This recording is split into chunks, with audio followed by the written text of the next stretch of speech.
vital principle is the energy that makes organic beings alive.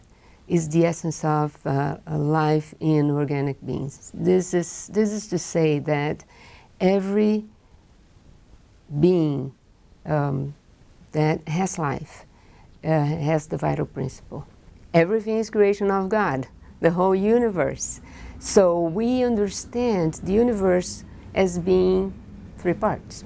That's what you read at the very beginning of the Spiritist book. And the universe, the three elements of the universe are God, the Spirit, and matter. And this cosmic fluid is the material part of the universe. I think before we talk about vital principle, right, it's important that we understand some basic principles. And one of the basic principles that we learn in Spiritism is about the universal cosmic fluid. So when we think about the universe, I think one of the greatest analogies that I have heard and read in Genesis, I think it's in Genesis, it talks about how you think of a fish tank and all the fishes inside the water. So we all immerse in this energy. And so this energy is the primary, the first, the most basic element in the universe that gives rise to everything that is material. So in the universe, we have an intelligent principle that gives rise to intelligence. Spirits are intelligent beings. And you also have this material principle, and you have the universal cosmic fluid that, again, is the most primitive element in the universe. So everything that is material it's a variation, it's a manifestation of the universal cosmic fluid. And so is the vital principle. The vital principle is like, say, a battery in a car. The car has all the elements to run, but without the battery, it has no electricity, so the machinery cannot work. For example, different forces, electricity, for instance, is a manifestation of this universal cosmic fluid with particular qualities that are added to the fluid. So you can have matter and you can have different forces created out of this fluid. So the vital principle is created from this universal cosmic fluid with a very special quality to it, which is once it is in contact with matter, it gives matter life. The vital principle on its own is not life. It has to be combined with the organic beings. And the organic beings are not just any organic beings, because we understand, people who understand a little bit of chemistry will say, well, but there are elements that are organic, but they have no life. So the organic beings have to have a structure that can absorb the vital principle. If you think of a rock and a plant, the difference is that the plant has vitality. So the plant has this principle, so does the animal, and so does the humans. So it's the principle that makes things organic. So now, how we define life? Science, the Spiritist book, follow what science defines as life. And life is defined as beings who are born, can grow, can multiply, and die. So we have elements, that's why I said there are organic matter that cannot actually become, acquire life. Because as definition of organic, we understand matter that has carbon, oxygen, hydrogen, and nitrogen. Minerals, you don't have the vital principle. So that's why it's called inorganic, because there's not organic life in the minerals. But then the plants have vitality, so they're alive, right? From the whole classification of living beings, we are the most evolved in the scale that we know here on Earth. And so we all, from plants, from worms, bacteria, all this, we all have this vital principle. Otherwise, we would not have life. We do have, while we incarnated, while we are in this body, we do have an amount of vital fluid that gives our bodies life. And people have different levels of vital fluid. If you think about it, there's some people who are very vitalized, to use the word, very hyper, very energized. They like, you know, like life is, you know, very vibrant on them. Whereas there are other people who don't show the same level of vitality. And this is often related to the different amounts of vital fluid that each one of us actually brings to our life, to our incarnations. All living beings, when they are born, when they acquire a certain amount of this vital principle. Like you buy a new battery for your car. It comes with a certain amount of charge.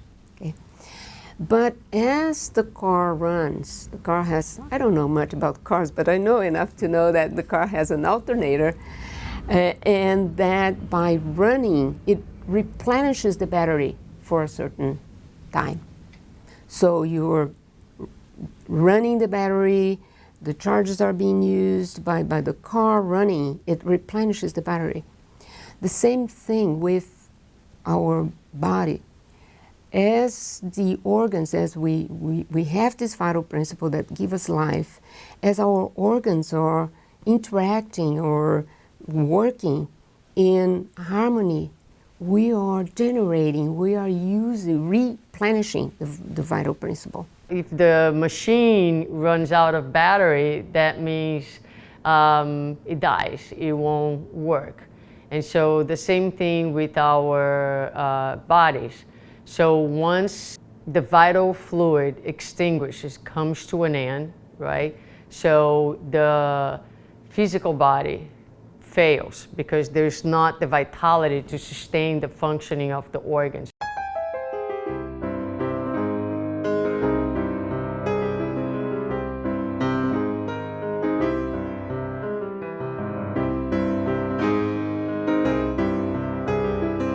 But if I think about myself today, although I'm still very full of vitality, and I think of myself when I was younger, 20 years younger than I am today, I will tell you that there's a number of things that I could do that I can no longer do. And probably in 20 more years from now or 30 years from now, as we age, part of what happens is that amount of vitality that we were given in the very beginning of our lives, it gets dissipated. We're using it. So as we age, we have less and less vital fluid. If we don't conduct our lives in a good way, if we have vices like, drinking or other things, we might use up more than we should. So we are shortening our charge of vital principle. And so the organs start to feel that. And so the machine, because it doesn't have the same level of energy, it starts to break little pieces here and there. Things are not working as smoothly anymore, you know what I mean? Your organs, your heart starts to get a little tired, your lungs, so you start, losing some of that vitality. So the elderly is usually people who in general, relatively speaking, have less vitality, literally. We learn that we have to take good care of ourselves, not only on the physical part of our body, but morally, so that we can use the vital principle on its best and the longest. As we lose vitality to do, we are actually invited to be more than to do so much. We spend our entire lives, our entire incarnations doing a lot. And many of us, especially in this culture, in the American culture, our sense of worth is strongly tied in with the things that we can do, that we do when we have the vitality. So aging is a very interesting process. We lose the vitality to do, to perform, to deliver, physically speaking, so that there is some more room for the spirit to be, and that allows a necessary preparation for the passage, for our entrance in the spiritual world. Every living being has a different amount, and even among humans, each one of us are born with a different amount of vital principle according to the divine plans. How long we are, it are the plans for us to stay incarnated. So, of course, during our lives, we may have in our planning, we may have a short period to stay here. Simple things from the food that you eat with vitality. Some foods, the more processed the food is, the less vital fluid will be in it. So eating healthy helps with that. Being in contact with nature, if you are sitting and, I personally love to go to the beach, and swimming in the ocean is something that you actually feel the vitality, because the ocean is so full of vitality, right? So being able to relax and interact with nature, prayer, meditation. So there are many ways in which you can recharge yourself with vitality. Well, I think the easiest way to understand that we are wasting too much is we have physical signs, right? We have physical signs because the vital principle is what gives us life. So we have some physical signs when we get sick, when we are too stressed, and all those physical signs are signs that we are wasting too much vital principle. In another way, we might not feel that, but depending on our moral conduct, we may be also wasting vital principles. So that's something that we have to be aware. We can only be aware by learning more about our conduct, the best way to conduct ourselves. And we learn so much. Science has already shown that when we do good, when you are charitable, when you work in charity, when you work for others, when you express love, you live better. I don't want to sound like judgmental when I say like excessive partying, excessive drinking, excessive smoking, but also excessive rage, excessive resentment. All those things, they burn very precious energy. Taking care of yourself and understanding, seeking a healthy life, seeking to not waste your energies, unnecessarily, because they're precious, because they're valuable.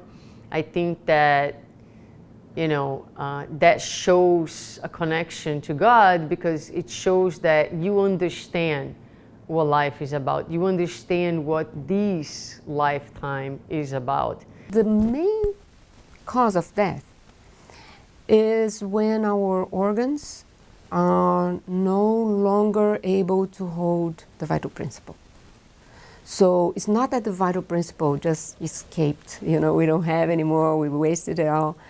But since the vital principle interacts with the organs, and the organs kind of are able to replenish the vital principle, there is an intrinsic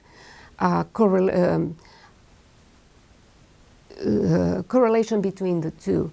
So if our organs are malfunctioning, if the organs have no more ability to hold the vital principle, then it's when we die. What happens after we pass away? So after we pass away, so there is a disengagement of the perispirit, because it's connected to the body cell by cell.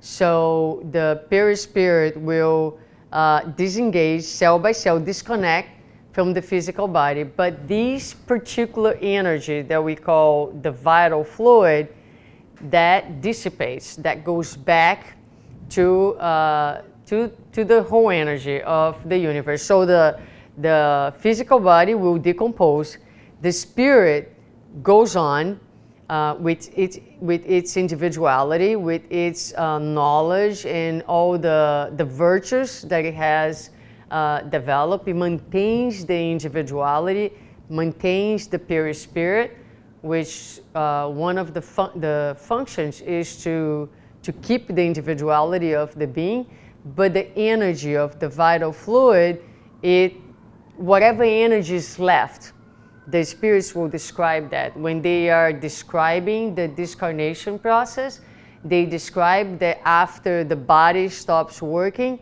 the little bit of vitality that's left actually leaves the body, is removed and goes back to the universe, so to speak.